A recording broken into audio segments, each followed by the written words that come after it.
또 제가 우리 원장 스님께서 그냥 지나가는 말씀으로 하도 토요법회에 제가 동참을 안 하니까 동참하라는 뜻에서 한번 나와달라는 말을 제가 순일에 빠져가지고 고지고대로 듣고 어떻게 하면 얘기해보려고 했는데 사실 일주일 전부터 잠이 안 왔습니다.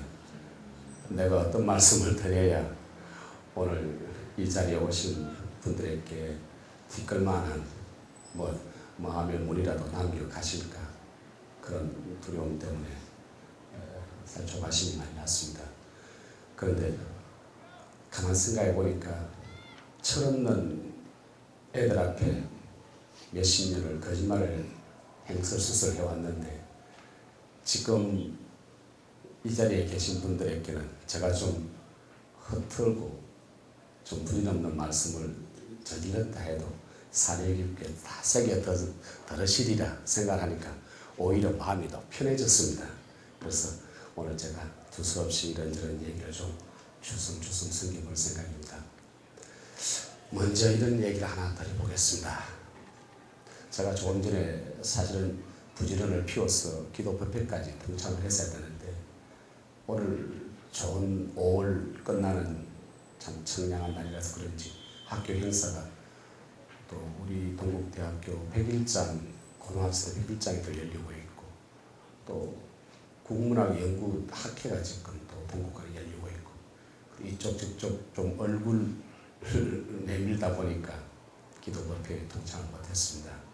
그래서 좀 더 그래도 중간에 좀 오려고 해봤었는데 저 방에 잠깐 들렸더니 어제 분명히 저에게는 없었는데 웬 파리가 한 마리 왔다 갔다 해가 창문에 부딪히고 있어요.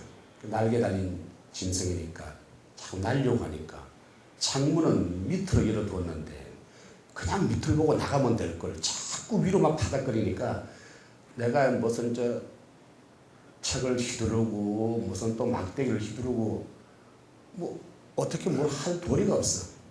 그 파리 한 마리하고 한 지금 15분 정도 신경질을 하고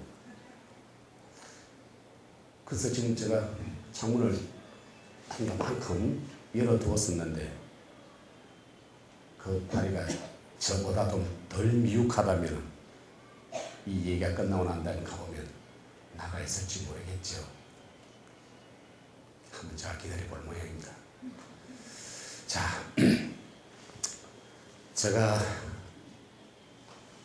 이런 걸 하나 들고 왔습니다. 여기 뭐가 들었겠습니까? 생각하셨죠? 제가 마술사 같으면은 여기서 뚜껑을 착 열면 비둘기가 한 2마리 착 나오겠죠. 한번 해볼까요? 여러분 웃는 이유는 마술사 택도 없는 소리 하고 있다고 지금 생각하시는 것 같은데 그렇죠. 그 택도 없죠. 비둘기 소리 없습니다. 비둘기까지는 안 되더라도 왜 장미꽃 한 송이야 착 꺼낼 수 있겠죠. 그 통에 담는 거니까. 그러면 여러분들은 지금 이 속에 뭐가 있다고 생각하십니까? 맞춰보십시오. 난 생각 안 할래. 그것도 자유입니다. 그게 정답일 수 있죠. 아무것도 없으면 그게 정답이니까. 근데 아무 게 없다 그러면 제가 들고 갔겠습니까? 있겠죠. 보여드릴게요.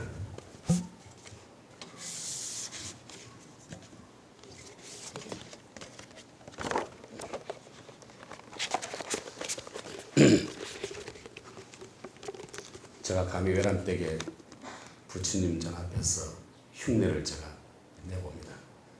무엇을 들어 보여드리겠습니다.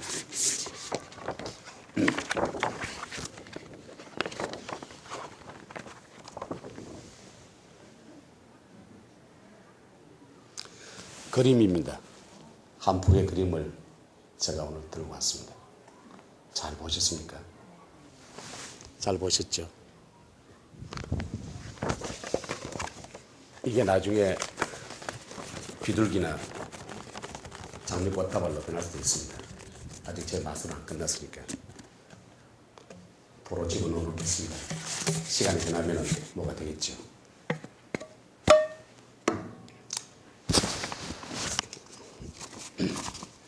사실은 자료를 좀 달라 이렇게 얘기하길래 자료를 안 드렸으면 좋겠다. 왜냐하면 말씀드리는 거야 귀에 담아 가셔가지고 댁에 돌아가실 때 그냥 이렇게 흘러버리면 되는데 이 종이 조각을 주워놓으면 집에 가가지고 이제 이렇게 곰곰이 보면은 요것도 틀리고 저것도 틀리고 앉아 일일이 터집 잡힐 일 같아서 우리 이근학 선생님한테 그 종이 안 만들면 안 되겠습니까? 그랬더니 이때까지 다 만들어 왔는데요. 그래서 그 참 관습이 무섭다 이런 생각이 들었습니다. 그래서 이것은 무엇은 제가 얘기할 때 좀 떠들어 보시라는 정도지 여기에 무슨 전대미문의 진리가 있거나 미처 몰랐던 무슨 그런 의미 있는 내용은 없습니다. 제가 전공이 문학 주변을 얼씬거렸다는 것 때문에 불교와 문학 이런 제목을 정해주신 것 같습니다. 저도 그냥 대수롭지 않게 그렇게 한번 해보자고 얘기인데, 자, 불교와 문학 우선은 이렇게 얘기를 시작해 보겠습니다. 불교와 문학은 얼마나 가까운가? 그 가깝다 그러면 왜 불교가 따로 있고 문학이 따로 있느냐? 하나로 이름 붙이지. 그러면은 불교 따로 문학 따로일 것이다. 그러면 오늘 두 가지를 얘기해 보겠습니다. 불교와 문학은 무엇이 같은 것이고 무엇이 다른가? 그러면 불교 문학은 어떻게 하나로 그러면 그 두 개 다름과 같음에 융합, 조화되는 부분은 없겠느냐? 라는 세 측면에서 말씀을 한번 드려보겠습니다. 첫째, 불교와 문학의 같은 점은 첫째는 의심한다는 겁니다.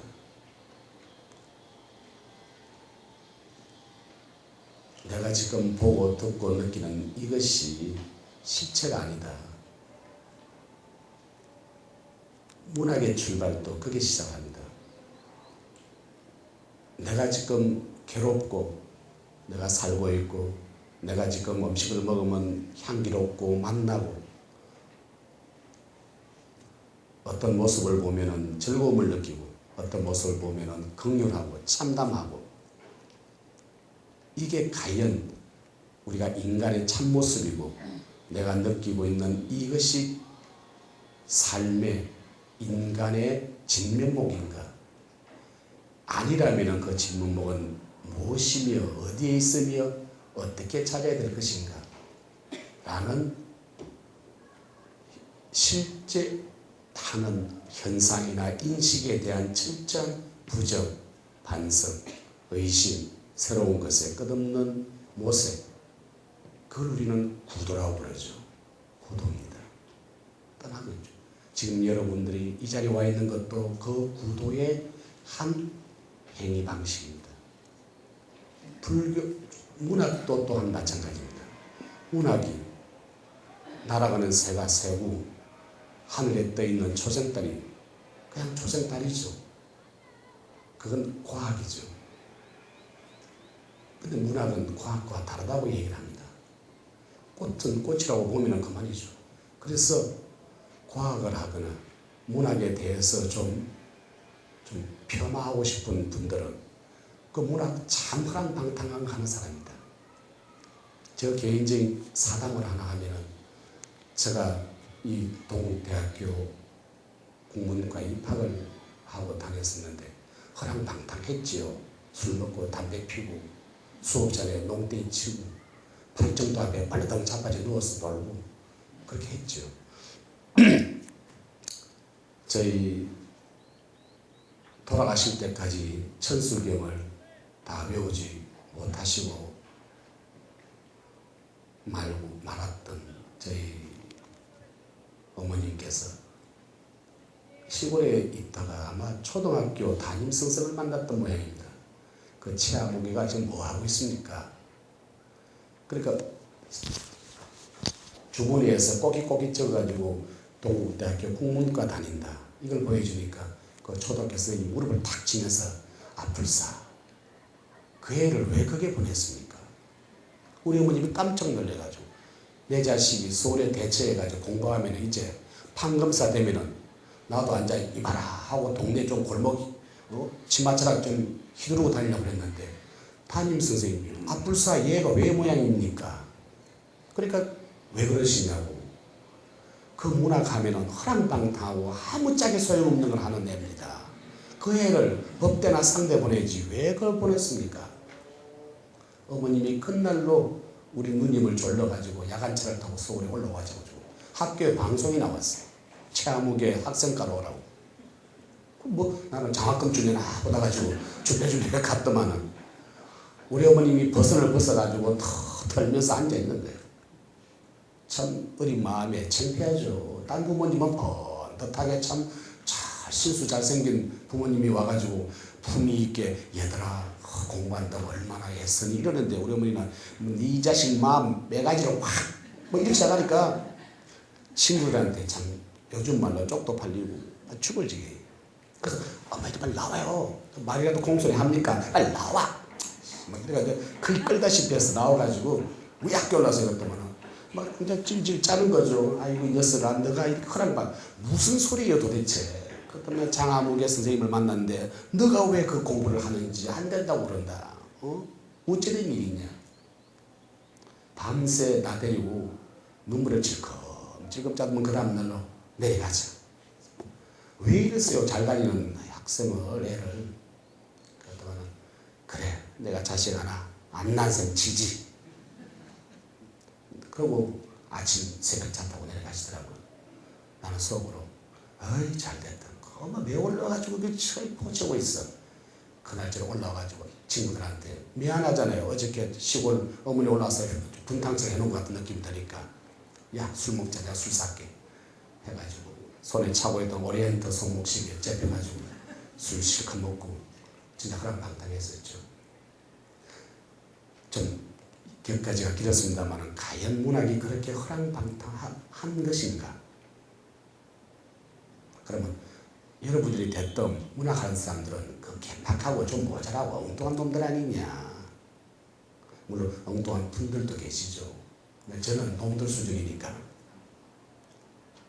왜 그렇게 보이냐 그러면은 부정하는 거니까. 내가 보고 듣고 느끼는 이것이 과연 참다운 것이냐 라는 것에 대해서 회의와 고민. 그러면은 내가 보고 있는 저 실상이 그 속에 있는 참모습은 뭔가 그걸 고민하는 모습이 때로는 술로 때로는 허랑방탕한 객기로 나타나는 법이죠. 그래서 문학은 예를 들면 우리의 참 위대한 시인으로 모시고 있는 미당 선생님, 서정주 선생님 시는 그럽니다. 국화를 보고 내 누님 같다고 했습니다. 꽃은 꽃이죠. 국화는 국화야. 근데 무슨 누님이요? 그렇죠? 그러니까 내가 지금 보고 있는 많은 사람들이 저것은 국화다 라고 말하는 것이 국화가 아닐 수도 있다 라는 반성, 그 고민 끝에 나온 게 뭐냐면은 먼 젊음에 대한 길에서 젊은 날에 수틀도 높고 뒷집 총각도 눈여겨봤을 거고 뒷집 총각과 헤어지기도 했을 거고 그치? 근데 시집 가서 소각 맞고 이제는 다시 친정에 와서 친정어머니 눈치 보면서 그래도 여자이니까 틈틈이 거울을 들여다보고 그런 누님이 설이 내리는 9월에 피는 국화 아니겠는가? 그 국화는 그 모습이 아니겠는가? 그렇죠. 또 그 서정주 선생님이 하늘에 있는 초승달을 자기 사랑하는 님의 눈썹을 옮겨놨다고 했습니다. 무슨 눈썹이냐? 그게 하나의 우주 전체 광물성인데 거기에 이렇게 뭐 전체 그 그늘이 져서 손톱처럼 보이는 건데 그러나 그분은 사랑하는 자기 임의 눈썹을 봉지서 딸 하늘에 심었다고 생각했습니다. 그런 의미에서 불교와 문학은 현상과 인식, 지금 우리가 보고 듣고 느끼는 오감각으로 느끼고 실체하는 것. 우리가 흔히 얘기할 때 옳다, 맞다라는 것을 뭐라고 표현하냐고 그러면 내가 봤어. 내가 느꼈다니까. 아니 내가 들었어. 그렇지 않습니까? 누가 이렇게 얘기합니다. 뭐 야 광우병 그거 큰일 난대. 누가 그래? 신문에 봤어. 또 누가 그래? 아 방송에 어떤 교수님이 그랬다니까. 자 우리가 보고 듣고 느꼈다는 그것이 과연 그 대상의 실체를 정확하게 본 것이냐, 실체가 있느냐 그러면은 그런 부분에서 저는 문학이 감히 말하자면은 불교가 추구하는 것에 그 한 겹까지 기웃거릴 수 있다. 가까이 갈 수 있다. 물론 같은 건 아니죠. 왜냐하면 우리가 가치를 얘기할 때 진, 선, 미 그럽니다. 그 다음에 있는 게 성. 우리가 서구적으로 나누는 가치 개념이지만 진은 진리 학문이고 선은 도덕윤리, 미가 예술입니다. 그보다도 더 상위 가치가 종교. 그죠? 그렇기 때문에 이다 아니다 라는 진보다도 참되다, 고맙다, 즐겁다, 가치 있다는 선보다도 아름답다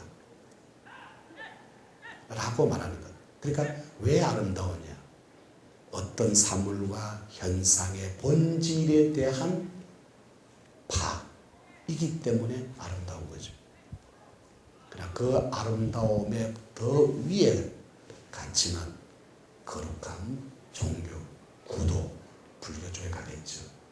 그래서 불교와 문학은 그런 의미에서 유사점을 가지고 있으면서 궁극적으로 지향하는 가치는 불교, 문학은 아름다움, 그러니까 그 사물이 가지고 있는 진실의 아름다움을 찾는 데까지 가는 거고, 감히 제가 불교 쪽에서 얘기를 한다면 찾고 뛰어넘는 것. 그 얘기를 제가 망고 스님과 수월 스님의 에피소드로 익히 잘 알고 있으리라 믿습니다만 그걸 얘기하겠습니다. 불교 망공 스님과 수월 스님이 서로 선방에 계시면서 수월 스님이 망공 스님에게 이렇게 여쭙다 그러죠. 숭늉그릇을 들고 이게 숭늉그릇이라고도 하지 말고 아니라고 하지 말고 뭐라고 한마디 해보라. 그러니까 망공 스님이 어떻게 하셨습니까? 숭늉그릇 밖에 던져버렸죠. 묵묵했죠. 그거죠. 문학을 하는 사람은 그게 숭늉그릇도 아니고 숭늉그릇이기도 하고 아니면서 뭘 말이라고 그러면은 아까 서정주 선생님처럼 내누님 같은 꽃이라고 얘기를 하겠죠. 그래서 시인들이 시서라고 그러면 숭늉그릇 그러면은 뭐 내 어머니의 젖가슴 같다 이렇게 쓸 수 있겠죠. 그런데 불교는 그 경지를 넘었습니다. 그러니까 문학이 추구하는 것, 내가 보고 느끼는 그런 현상과 실체의 진상이 뭐냐를 미적 체계로 얘기한다면 그조차도 극복해서 넘어가 버리는 것. 그 그릇 자체를 밖에 던져버리는 것. 그래서 흔히 얘기하는 보리고무수. 나무가 어디 있으며 거울이 어디 있느냐. 뭘 닦을 것이냐. 그런 경지가 불교다. 그래서 문학은 그 앞단계에서 한번 인생, 우리 현실의 아름다운 모습을 한번 찾아보는 노력을 했을 의미는 있다. 결코 우리 어머님처럼 허랑방탕한 문학은 아니다. 제가 그러한 노릇을 못할 뿐이지 문학 그 자체는 그렇게 의미 있는 것이다. 저는 그렇게 생각합니다. 그러면 문학이 추구하는 부분은 뭐냐면 그럼 문학은 뭘 도구로 하느냐? 언어입니다. 문학과 불교의 유사한 부분은 언어가 도구다. 문학이 언어가 도구라는 것은 익히 다 잘 아는 얘기입니다. 그런데 불교는 흔히 불교의 명무식했다는 사람들이 하는 얘기는 불림문자. 언어를 어떻게 세우리? 그죠? 무소설이다. 이렇게 얘기를 합니다. 불림문자고 무소설이고 또 우리가 이제 도학적인 결별해서 얘기하면 언어도다. 언어로서 도를 단할 수는 없다. 그리고 이런 얘기를 합니다. 제가 학교에 봉직을 하다 보면 교수님들을 괴롭히는 노릇을 할 때가 있습니다. 연구 논문 많이 쓰십시오. 좋은 걸 많이 쓰라고 얘기하는데 그거 다 악업을 지으라는 뜻이거든요. 꼭 무슨 거짓 논문, 황당한 잘못된 미망의 글을 쓰는 것 때문에 말하는 게 아니라 자기가 실험실에서 수 없는 밤을 새우고 또 인문학자들은 수 없는 고뇌의 밤을 새워서 쓴 글이더라도 먹물로 종이에 남기는 것이 과연 우리 인간들의 삶에 어떤 의미가 있겠는가. 그래서 무소설이라고 얘기합니다. 그리고 부처님의 모든 경전은 부처님 생길에 부처님 스스로가 기록을 남기거나 새기거나 하지 않았습니다. 우리가 여기서 굳이 다른 종교를 말할 필요는 없지만 좀 비교해서 얘기하자면 기독교는 누구 절대자가 새기지 않습니까? 그죠? 십계명 이렇게 새깁니다. 그게 원주입니다. 근데 부처님의 말씀은 다 여시아문. 부처님은 설법 말씀으로 행동으로 침묵으로 다 보여드렸죠. 그리고 우리 흔히 부처님을 나토시다고 얘기합니다. 전체 존재 그 자체로서 나타나신 거죠. 그래서 그 제자들이나 그 제자들이죠. 주로 그 위대한 나토심의 그 모습과 또 설법 이게 너무 소중하고 내 만들어서는 안 되겠다. 내 개인만 당겨서 안 되겠다. 그게 이제 구제의 홍법이거든요. 그러다 보니까 나는 부처님의 말씀을 이렇게 들었다. 여시아문. 나는 이렇게 들었다. 이것도 요즘 학자들은 나는 나에게 이렇게 들렸다냐. 나는 이렇게 들었다냐. 이건 또 시비거리가 되고 있습니다만 그건 중요하지 않죠. 그러나 문학은 언어를 이루어요. 근데 불교도 보면은 우리가 불교 문학 이렇게 얘기했을 때는 우리가 경률록 3장이라든지 12분교 전체 언어적인 기술물 자체를 문학으로 봅니다. 지금 여러분이 읽고 있는 모든 경전은 다 불교의 문학이라는 큰 범주 그릇에 담을 수가 있습니다. 그런 의미에서 불교는 불리문자 또는 무소설이지만 궁극적으로 오늘날 우리가 불교의 사상과 정신은 부처님의 가르침은 언어로 이루어져 있다. 근데 그 언어로 이루어져 있는데 가장 효과적이고 아름답게 꾸며지는 것은 문학적 수사학이나 문학의 방편을 의지하고 있다. 이렇게 보는 거죠. 그래서 문학의 아름다운 언어 향기를 가지고 있기 때문에 우리는 그 경전을 읽으면은 그 부처님의 말씀의 향기에도 젖지만은 그 말씀을 엮어내는 그 언어의 주요 구설의 아름다움에도 우리는 또 향기를 맡는 법입니다. 그래서 문학은 더더구나 어느 쪽으로 기울기 나름이다. 그런데 과연 언어가 전부이겠는가 이렇게 생각합니다.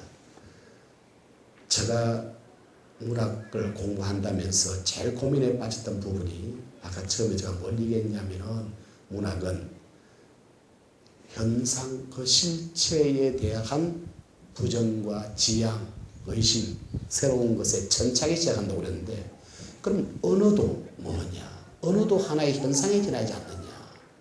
라는 한계에 부딪혀서 제가 한때 상당한 디레마에 빠진 적이 있습니다. 그러니까 실체가 뭐냐고 얘기하면서 그 실체는 또 다른 하나의 실체인 언어로서 말할 수밖에 없는 거예요. 제가 외람되지만은 어느 아주 오래전에 어느 큰 스님이라는 분을 만나 잠깐 뵙게 돼서 문안을 드리고 얘기를 들은 적이 있는데 한참 좋은 말씀을 내려주시고 한 30여 분 말씀을 다 받들고는 나서는데 어깨를 탁 치면서 잠깐만 그러더라고요.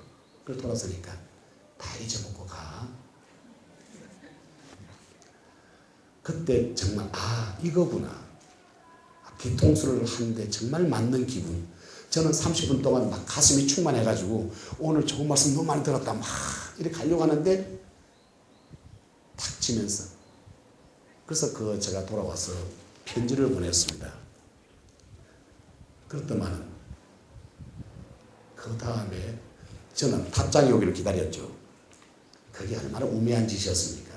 근데 한참 뒤에 또 마주를 드렸었는데 그 스님이 딱 부끄럽게 답장 기다렸지. 그래서 역시 아주 많이 공부해야 되겠다 라는 생각을 하게 되었습니다. 근데 제가 이 말을 하는 이유는 언어 문학의 한계가 바로 언어이라는 것인데 이런 얘기를 합니다. 우리가 뭐 불교적 언어가 우리 일상생활에 참 많이 있다고 얘기를 합니다. 그래서 우리가 오늘 이런 얘기를 하나 해보죠.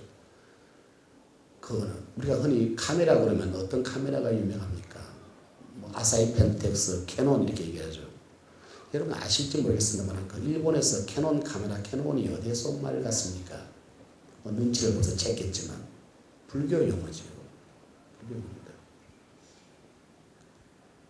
인도의 그러니까 이제 보살, 그죠? 이제 수행해서 덕을 많이 올린 그런 분들, 그 인도 산스크리트를 그저 복잡해서 적어놨는데 제가 미처 아발로키테스와라 이렇게 썼는데 모르겠습니다. 하여튼 이 말이랍니다. 이 말을 중국어로 옮기면은 관음, 그죠? 우리가 관음 보세요. 관음. 그 관음을 일본어로 옮기면 괴놈 그렇게 되는 거죠. 근데 우리는 그 카메라 들고 다니면서 캐논이라고 생각하지 이게 관음 보살이라고 생각 안 하지 않습니까? 그러니까 우리가 그 언어를 알고 있는 것이 정말 그걸 우리가 깊이 밖으로 드러나 있는 사전의 의미만 가지고 있다. 그래서 제가 아까 언어도 한 현상에 지나지 아니한다. 이 언어도 헛상이다라는 생각에 좌절감을 극복하는 부분은 언어의 이면에 딴 모습도 있다. 그래서 요즘 흔히 얘기하는 말로 언어의 또 언어, 또 언어. 그럼 거기서 더 나가면 언어의 또 언어. 이렇게 고구마 줄기를 받으시 계속 정착해 나가는 작업이 문학일 수가 있다. 이런 생각을 제가 해봅니다.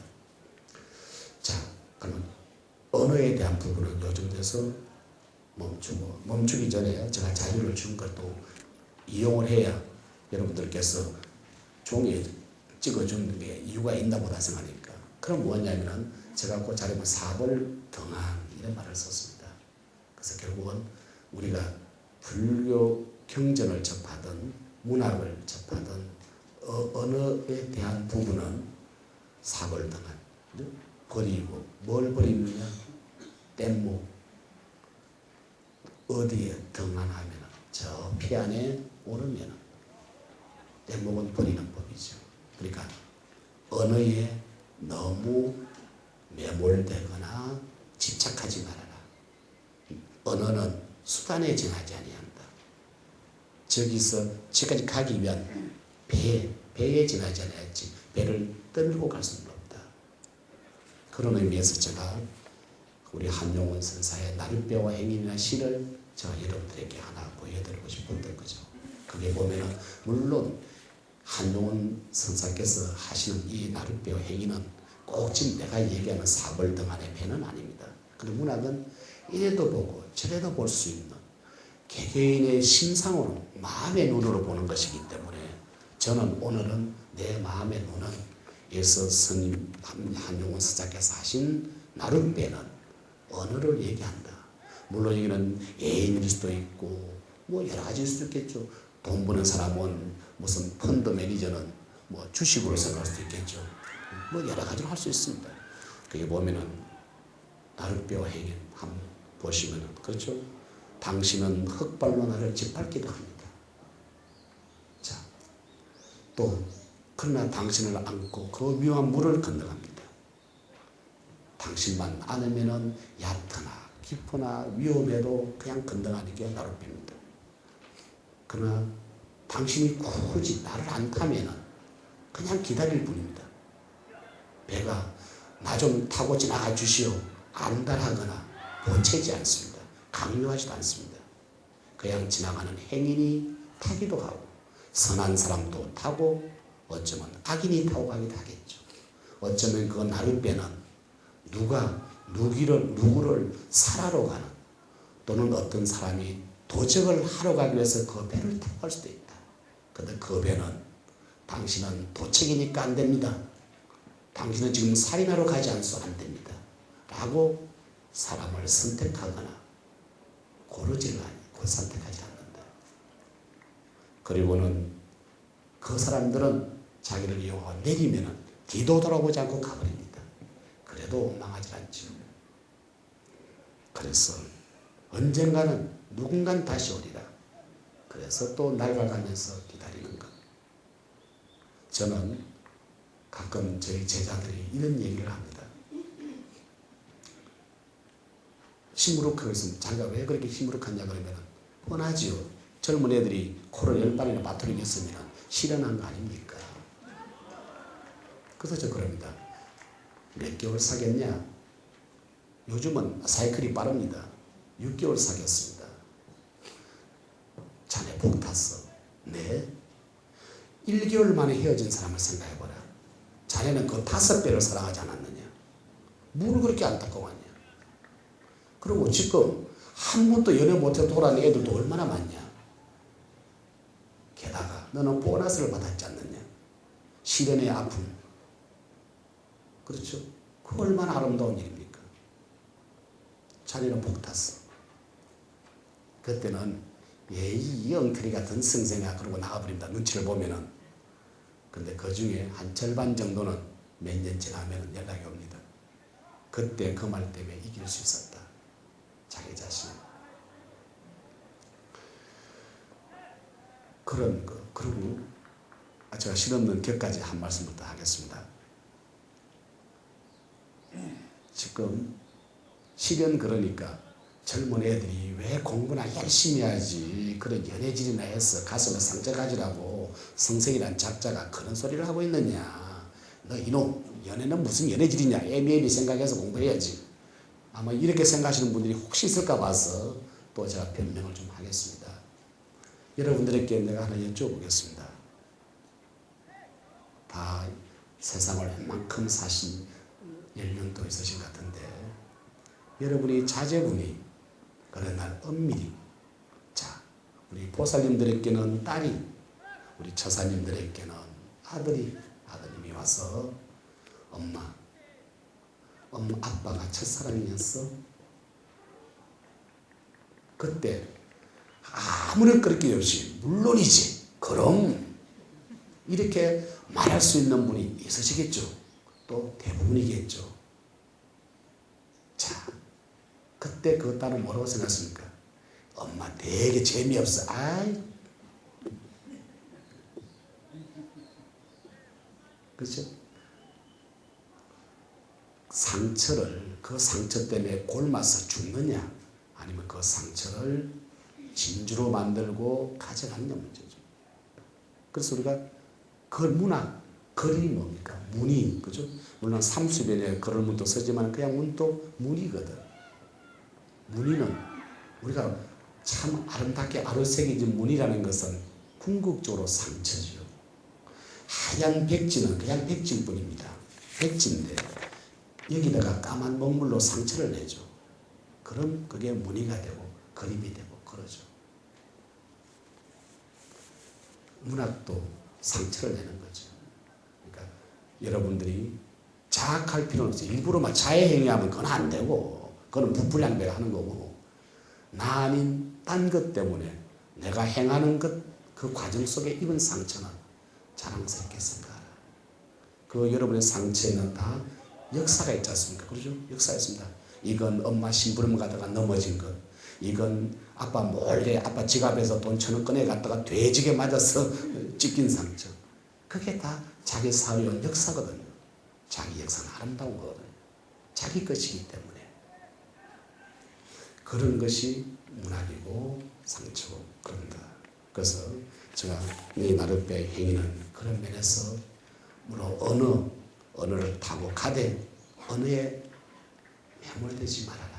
아까 저희 어머님 얘기를 했습니다마는 천수기만 끝까지 다 암송할 수 없는 그런 무지한 분이었지만 제가 어릴 때 절에 이렇게 초파일 같은 날이든지 또는 동지 기도를 갈 때 되는 겁니다. 제가 언젠가는 꼭 먹물로 찍어서 남기고 싶은 얘기가 있다면 우리 어머니 불교를 내가 한번 남겨보고 싶다는 얘기인데 제가 가다가 초등학교 때니까 우리 어머니가 산모로기를 싹 돌면은 저기 보입니다. 그 모로기 딱 돌기 전에 하는 말이 오줌 놓으라. 정갈하라는 뜻이죠. 그때는 야 묻고 싶은데 너 전번에 가가지고 그 일주문 들어가기 전에 뭐 오줌 마렵다고 그랬잖냐. 그래서 그 이후부터는 산모로기 들어서 이 대홍전 이 처마가 보일 직전에 꼭 그 얘기를 한 버릇이 있습니다. 그 지금도 제가 그게 무의식으로 머릿속에 있습니다. 근데 그거 시 한번 하고 가는 게 뭐 그렇게 크게 부처님께 해당할 일입니까? 오히려 그놈 참 에이 그놈 자식 이쁘기도 하다 그렇게 칠 수도 있겠죠. 근데 우리 어머님은 마음 하나는 정갈히 하라는 뜻이었겠죠. 여러분들 마음의 연등을 어디에 답니까?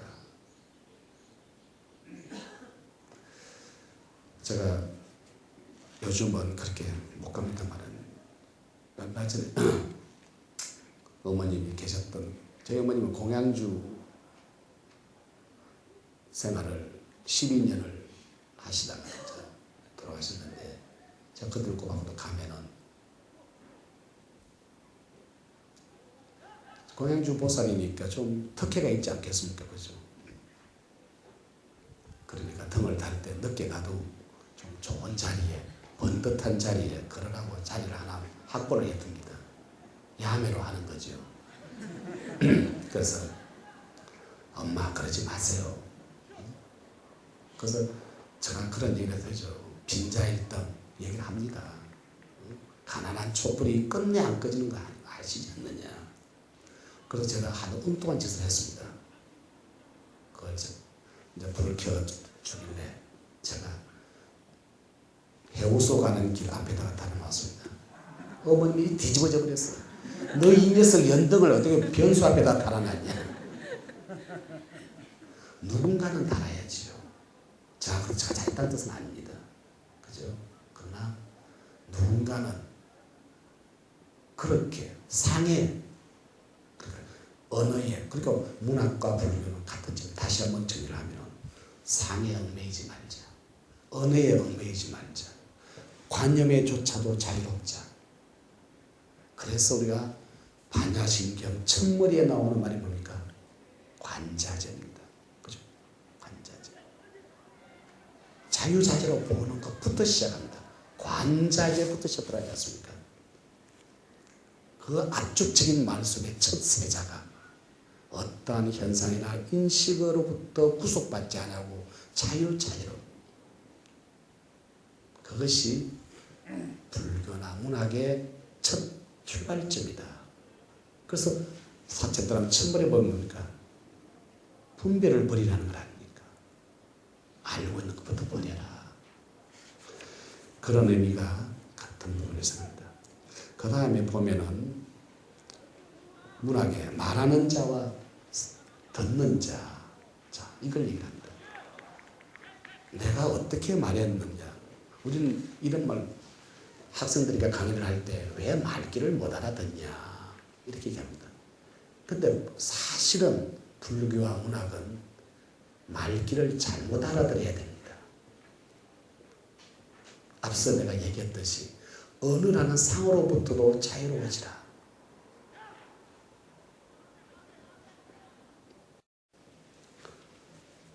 여러분들이 만일에 이렇게 합니다. 돈 필요 없습니다. 찢어버리세요. 진짜 찢습니까? 아니죠. 그러면 설법의 스님께서 왜 돈을 찢어버리라고 얘기했겠습니까? 돈을 찢어라. 그 말에 빠지지 마시고 그 정신에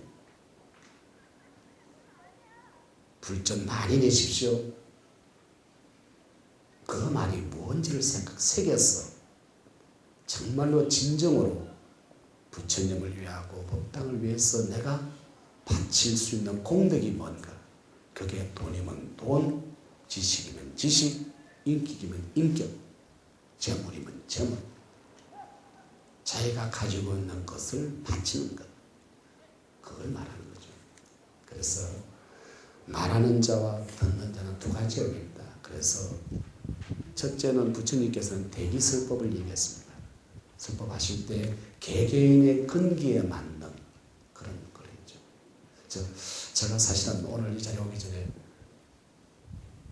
원장 스님께 제가 좀 컨닝을 하려고 스님 어떻게 얘기하면 돼요? 재미있고 열심히 어렵고 쉬고 내 속으로 해답을 주시는 게 아니라 이거 더 숙제만 잔뜩 줘버리시고. 그래서 제가 여기 오니까 과연 여기 계신 개개인 여러분들의 그 근기에 내가 맞는 말씀을 드리기가 참 어렵다. 나는 아라고 그랬는데 어라고 받아들일 거고. 그래서 직지인식. 달을 가리키면은 달을 보지 아니하고 왜 손가락만 보느냐. 지금 여러분들은 저 손가락만 보지 않았습니까? 지금. 아니야, 난 당신 마음 다 보고 있는데. 글쎄, 모르겠습니다. 저도 모르는 저 마음을 어떻게 여러분들께서 아신다면 나중에 제게 한번 가르쳐 주십시오. 당신 마음 이거였잖아. 이렇게 얘기해 주시면 되겠죠. 그런데 부처님은 그걸 대기설법을 하셨고, 문학에서는 그것을 문학의 기교, 수사하고 말을 하겠죠.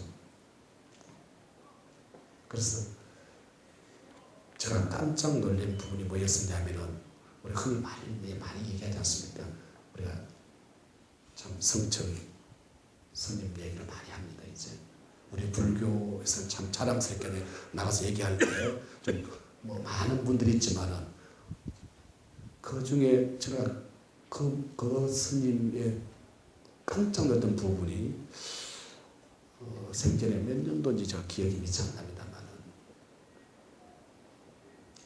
이런 그 부처님 오신 날 법을 하신 적이 있습니다. 그때가 아마 상한산 여무리무리요한테 그 부분 얘기 같은데, 그 여러 부처님을 얘기하면서 청량리 588에 있는 부처님, 교회에 계신 부처님, 아마 기억이 나실 겁니다. 그런 조팔 법문을 저는 깜짝 놀랐습니다. 이야, 이렇게 말씀할 수 있는 게 우리 불교구나. 그때까지는. 그래서 저는 요즘 법호가 나온 책 보면은 너무 어렵다. 이렇게 생각합니다.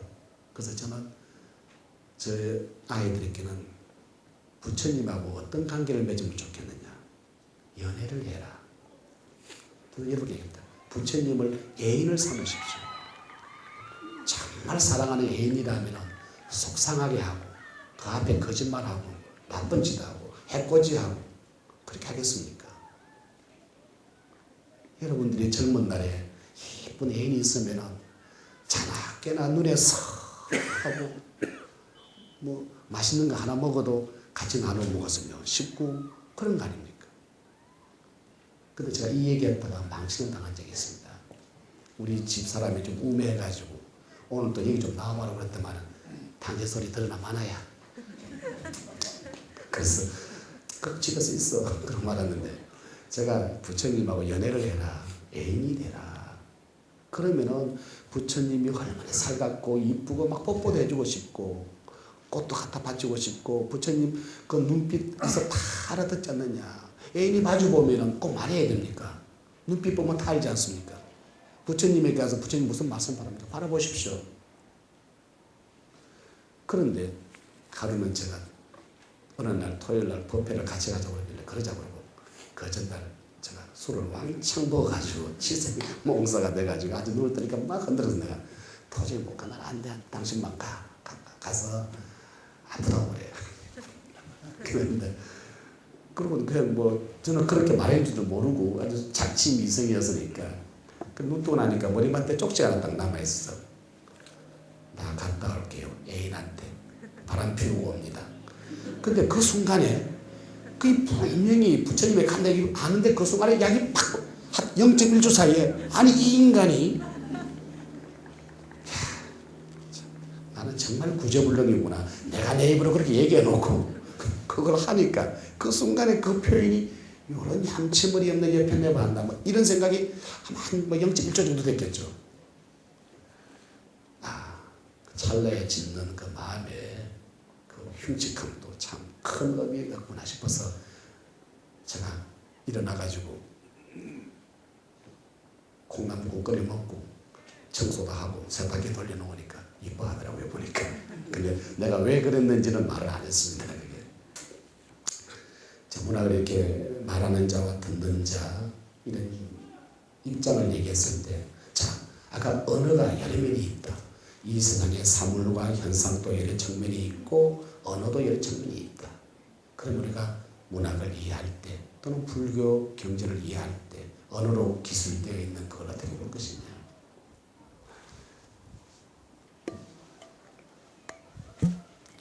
아까 제가 여러분과 보여드렸죠. 비둘기가 됐거나 꽃이 되진 않았습니다. 그럴 리가 없지요. 근데 솔직히 하나 여쭤보겠습니다. 제가 이걸 보여줄 때 저걸 언제 어떻게 쓸까 계속 생각하신 분 계시죠? 그러면은 여러분은 제가 이때까지 한 얘기 마음에 하나도 안 담았다는 얘기입니다.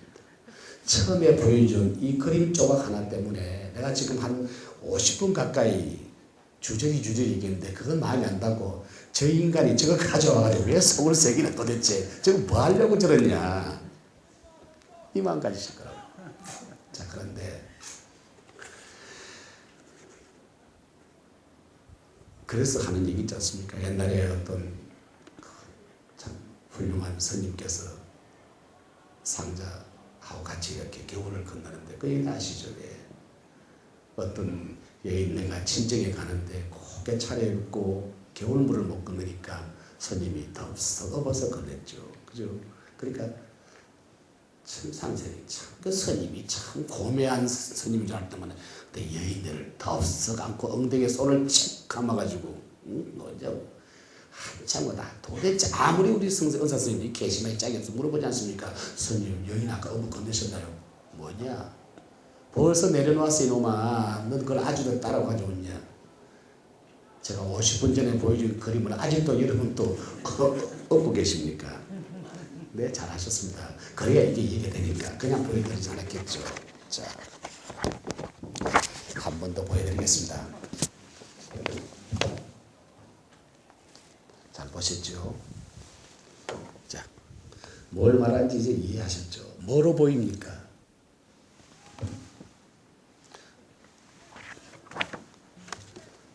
뭐로 보입니까? 이걸 흔히 우리 교육학 또는 언어학을 할 때 쓰는 도구로 쓰는 거죠.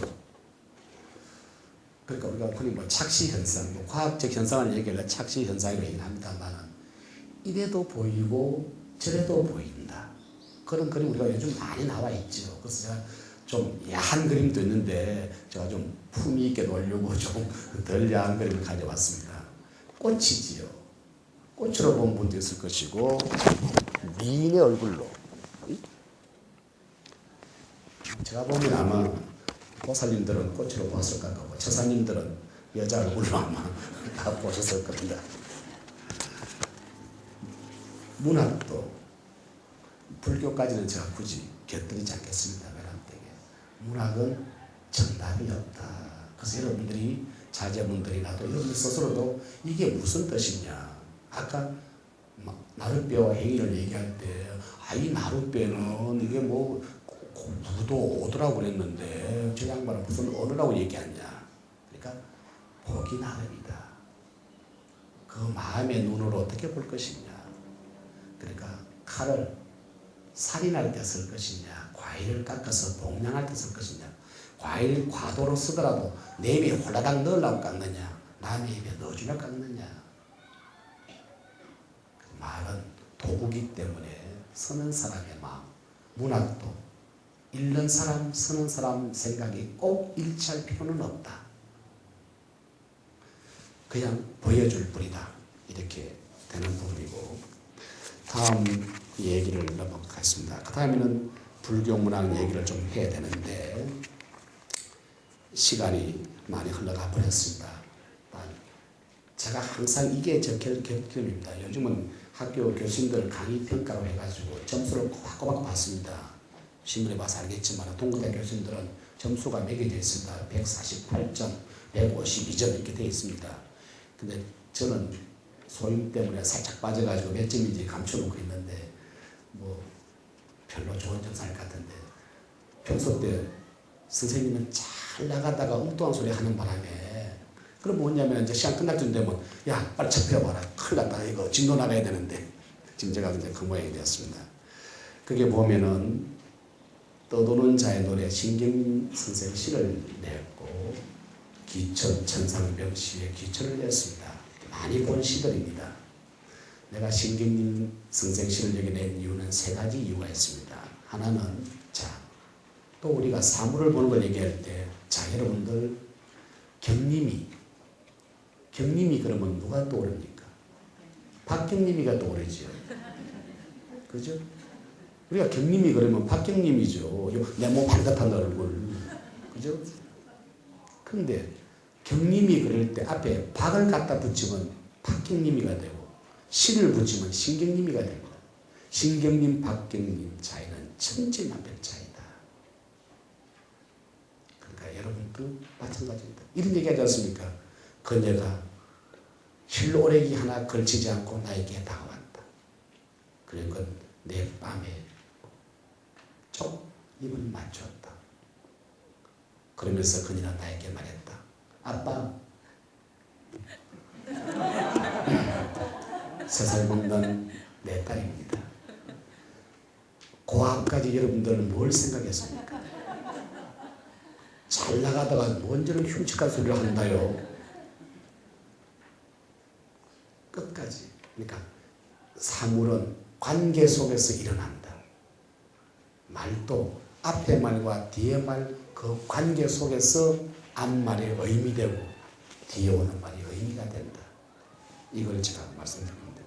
그 신경림. 그러다 보니까 신경림 선생이 오현 스님과 대담한 책이 요 근자에 나와 있죠. 10시간 동안 한 얘기인데 열흘간. 그래서 그 책자 이름은 특정 도서이기 때문에 금명을 안 하겠습니다.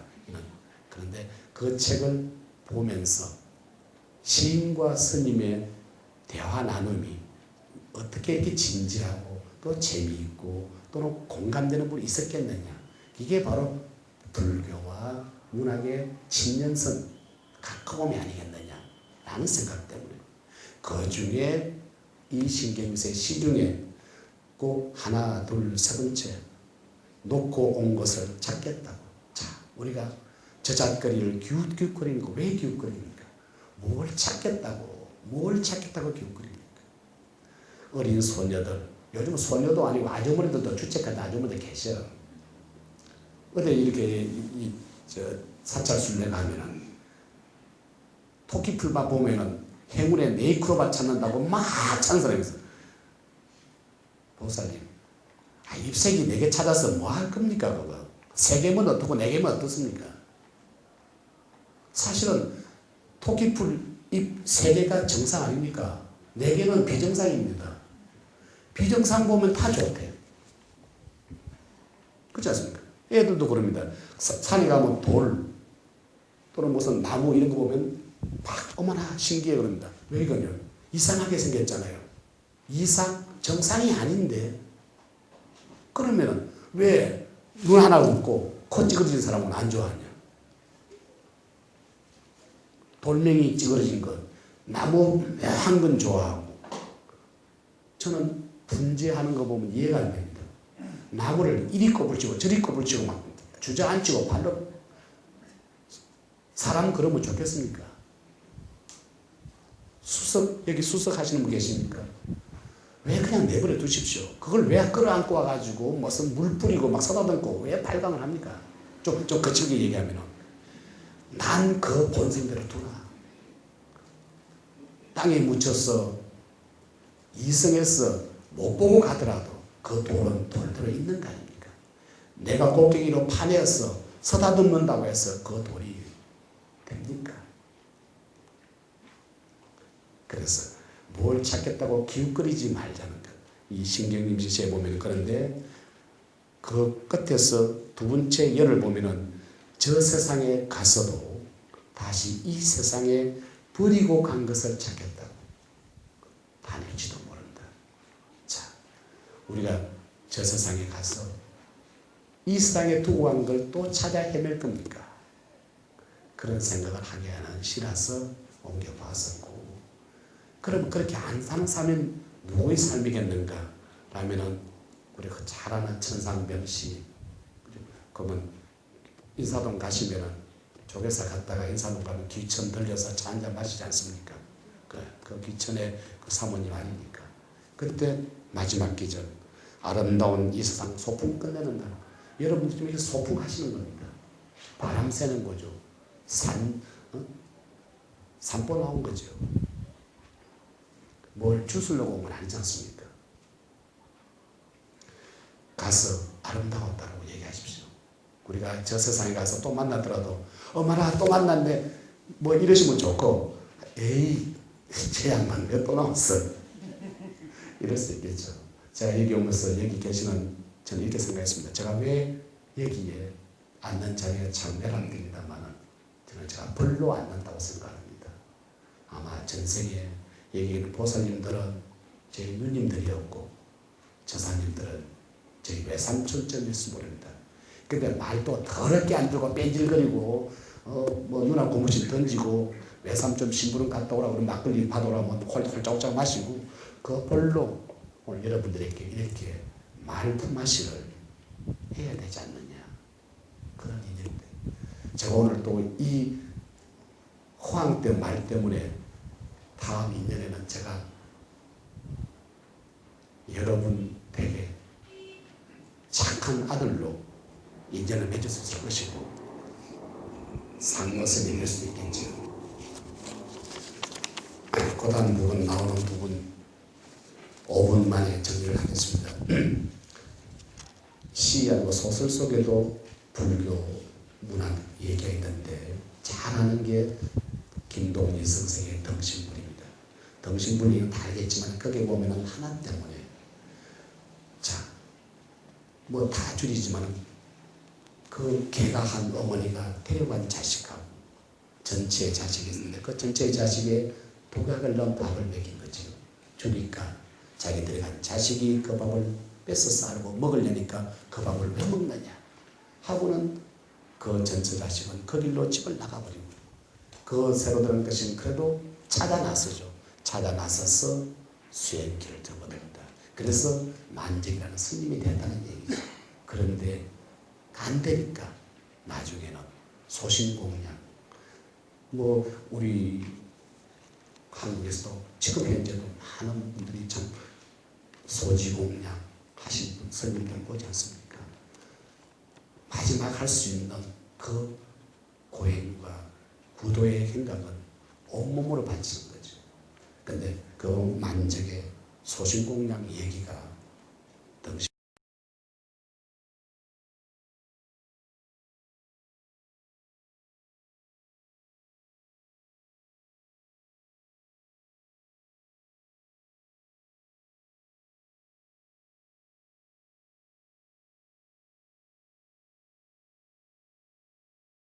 꼭 기름 젖은 몸으로 향로를 잊지 않아도 바로 저 밥을 내가 먹어야 되겠다. 그것이 이미 소신, 사신 공양이 아니었겠느냐. 저는 그 말씀을 드리고 싶고, 그 밑에 보면은 화주, 시주, 상봉, 이건 제가 왜 넣었냐면 불교 문학에는 설화라는 것도 있다. 이야기, 이런저런 이야기도 있다. 그 중에 하나 재밌는 얘기가 경남 산청군에 시몬사라는 절이 있는데 지금은 없다고 그럽니다. 인터넷 찾아보니까 없다는데 옛날 문헌에 보면은 시몬사라는 절이 있는데 그 절에 묘심이라는 스님이 계신 모양입니다. 이름이 묘심 그러니까 아마 비구리 스님이 아니었나 싶은 추정이 됩니다. 근데 그게 절이 아주 퇴락해가지고 중수를 하려고 돈이 있어야죠. 어떻게 할까 생각하고 있는데 꿈에 부처님이 현몽을 하셨습니다. 내일 아침에 제일 먼저 동구 밖에 나가서 첫 번째 만나는 사람에게 화주를 좀 건설해라. 그래서 아침에 나갔습니다. 나갔는데 딱 만난 사람이 불행하게도 그 마을에 조부자 댁의 마님이 아니라 조부자 댁의 상모스님을 만났습니다. 그래도 부처님이 꿈에 지시를 했으니까 얘기를 해야죠. 여차여차해서 저를 중수해야 되겠는데 자네가 좀 할 수 있겠는가? 권선을 할 수 있겠는가? 하지요. 얼마 정도 됩니까? 자네가 무슨 돈이 있느냐? 말씀하십시오. 100냥 정도는 되겠다. 요즘 한 10억이라고 칩시다. 예. 아니, 자네가 무슨 돈이 있어? 제가 나이가 53살까지 장가를 못 가고 있는데 그 세경을 받아가지고 이때까지 다 모은 돈인데 이걸 내가 어디 쓰겠느냐? 내가 지금 세상 뭐 베트남에 신부를 구하러 갈 수도 없고 내가 중수하는 데 쓰겠다고 했습니다. 그래서 그걸 받아서 중수를 했습니다. 그런데 아니 이렇게 착한 건선을 했으면 복을 받아야 되는데 그 다음날로 중병에 걸렸어. 그래서 끝내 그 스님, 주지스님은 열심히 기도하고 예물을 했는데도 끝내 회복하지 않고 그 상머스는 죽었습니다. 그러니까 그 스님이 얼마나 허망하겠습니까? 이 부처님은 뭐고 도대체 이렇게 착한 사람이 이렇게 돈을 10억이나 내서 중수를 했는데 부처님이 무심도 하지. 그래서 해를 느끼고는 마당에 가서 도끼를 들고 이 부처님이 무슨 소용이냐 내리쳤습니다. 그러기는 근랑을 메고 길 떠나버렸습니다. 25년을 떠돌다 보니까 그래도 그 부처님을 내리쳤는데 빼려니까 도끼가 안 빠져. 그래서 이제 나갔는데 그래도 그 시몬사가 어떻게 돼 있나 25년이 지나니까 그래서 떠돌다가 그 김천 산천 가까이 가서 그 절에 들려왔는데 마침 그때 아주 영명한 그 고을 군수가 와가지고 그 절에 가면은 도끼가 하나 박혀 있는데 도저히 누구도 못 뺀다는 거예요. 그래서 그 영명한 그 원님이 그 희한하다 하고 희화를 데리고 가보았습니다. 가서 이 도끼가 정말 안 빠지냐 하고 들어보니까 쑥 빠져버려요. 그 25년간 안 빠지던 도끼가 누구도 못 뺐죠. 그때 빼니까 도끼에 뭐라고 써가 있냐면은 바로 화주, 시주, 상봉이라. 그때 그 주지보신 스님이 지나가다가 그 광경을 보고는 아하 깨달았죠. 그 신세 때는 노총각 상머섬은 그 권선 그 인덕으로 저 세상에 훌륭하게 태어나서 이제 25세가 되는 잘생기고 훌륭하고 영명한 원님이 된 겁니다. 그러니까 비로소 그 화주를 만났으니까 도끼 빠지고 그때 부처님이 그 흉터 자국이 아까 말했던 그 상처입니다. 상처에 백호가 원강을 환하게 됐다. 그래서 그때부터 그 부처님이 만화에서 제일 최고로 영험한 부처님이었다. 이런 설화도 불교와 문학이 합쳐지는 그런 얘기일 거이다. 이걸 제가 한번 말씀드리고 싶고, 그 다음에 나왔던 부분은 아까 애인 얘기를 했었는데, 이강수라는 사람이 부처님을 애인이라고 얘기했습니다. 거기 보면은 애인, 작은 제목이 바람일, 육바람일이죠. 근데 그게 꼭 읽어보시면은 다, 그죠?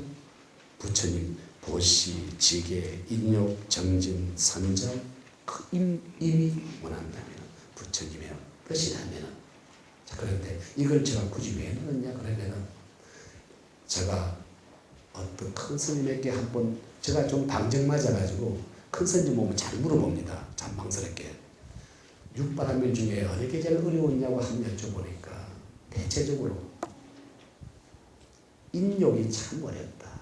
그런데 그건 스님들만이 아니라 저 자신도 보면은, 여러분 보시, 베풀 수 있습니다. 그렇죠? 지게 계율 지켜보지요. 마음만 먹으면은 인욕, 여러분이 남으로부터 오해받고 모욕받고 손가락질 받을 때 참을 수 있느냐? 이런 인간, 아니 나를 뭐라고?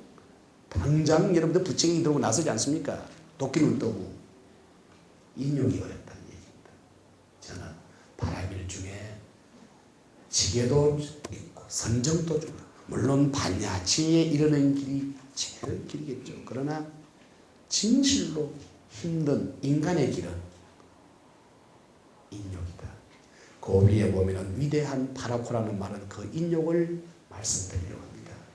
학봉 정선의 김용환이라는 사람, 학봉은 김성일이라고 유명한 사람, 그리고 전답 18만 몇 8만, 일제시 외정시대 때 전답 18만 평, 지금으로 따지면 180억 정도로 산정이 됐답니다. 경제학 따지면 180억을 다 어디에 쓴지 모르게 탕진해버렸습니다.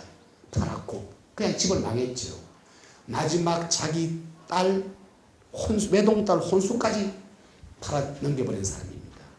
천하의 남봉꾼, 천하의 나쁜 놈이라고 온 사람이 다 짓습니다. 여기 학봉 김성일 그러면은 의성 집안에 가면은 김성일 최고 아닙니까? 그 자손이 그랬던 겁니다. 그런데 1946년 돌아가셨습니다. 45년에 해방이 됐죠. 알고 보니까 그 180억을 만주, 군자금으로 다 보냈던 겁니다. 근데 그동안에 천하의 몹쓸 놈이라고 손가락질하고 발로 차고 침을 뱉을 때 한 번도 변명하지 않습니다. 나는 야 임마 나 정도 같더니 새끼 너도 모르는 놈이 내가 지금 군자금 보낸단 말이야 이랬을 겁니다. 그 이후도 군자금 보냈다고 얘기한 적이 없다. 다만 그때 그 군자금을 받은 사람이 해방 후에 사실 그때 이러한 돈이 김용환 선생이 대준 거다. 그 인욕은 정말로 큰 수행이 아니었던가, 그런 걸 말하고 싶어서 이강수라는 시와 위대한 파라코라는 얘기를 제가 들었습니다.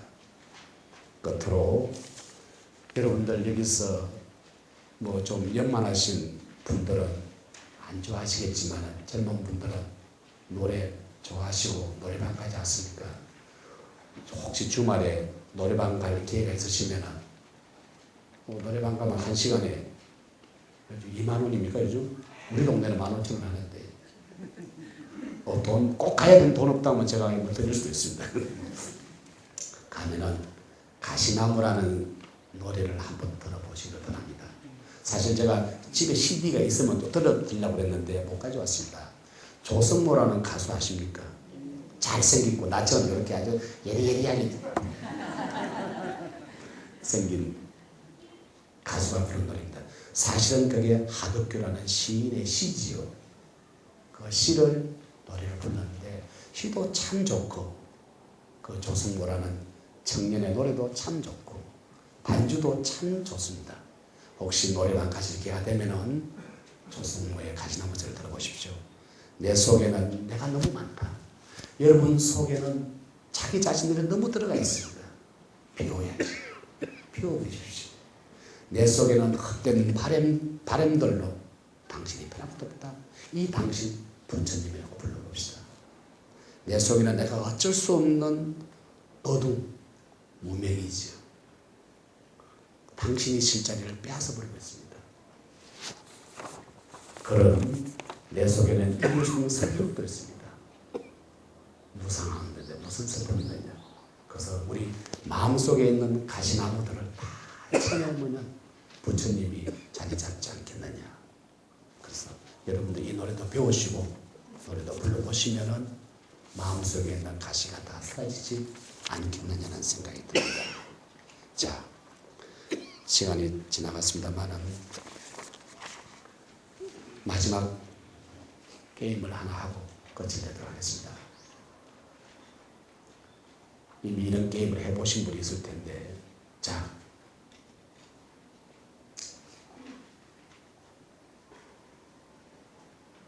이 시간이 끝나고 여러분들을 이제 이 지상낙원 극락정토로 보내드리겠습니다.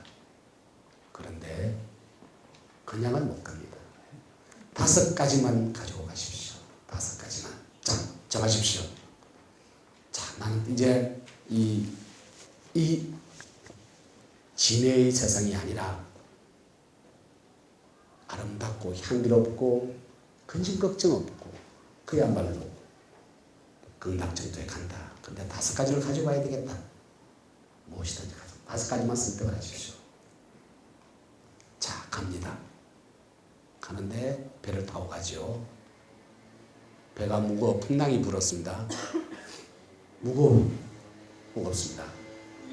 그 중에 3개를 빨리 버리십시오. 자, 3개를 안 버리면 가라앉습니다. 배가 3개를 버리십시오. 자, 뭘 버리겠습니까? 하나, 둘, 셋. 2개 남기셨죠? 2개는 가져가야 되겠죠. 자, 뭘 남겼습니까? 자, 언덕에 닿았습니다. 그죠? 등한. 자, 그런데 그게 수위가 있습니다. 안 됩니다. 규칙이 바뀌었습니다. 하나밖에 못 가져옵니다. 하나는 배에 도로 두십시오. 자, 둘 중에 뭘 가지고 내리겠습니까? 빨리 택하십시오. 뭘 가지고 택하겠습니까? 선택이 됐죠. 물어보겠습니다. 뭘 남겼습니까? 어떤 사람에게 이렇게 물어보니까 그러더라고요. 나는 골프채를 남겼다. 그 지상 나온 가서 골프 신나게 36골 쳐야 되니까 그러던데 무언가 낚였겠죠. 오늘 이 시간 이후에 하도록 삼아보십시오. 내가 그걸 왜 남겼겠느냐? 정말 잘 남겼겠느냐? 그리고 그 화두조차도 버리고 이 말을 생각하십시오. 아메리칸 뷰티라는 영화가 있습니다. 거기 보면은 그 중에 이런 말이 나오죠. 얘기했었는데 오늘은 당신 남은 생애의 첫날이다. 여러분 앞으로 살아갈 날의 첫 번째 날을 맞이한 겁니다. 얼마나 행복합니까? 그죠? 즐기십시오. 시간도 넘었고 좀 행설수도 했더라도 용서해 주시기 바랍니다.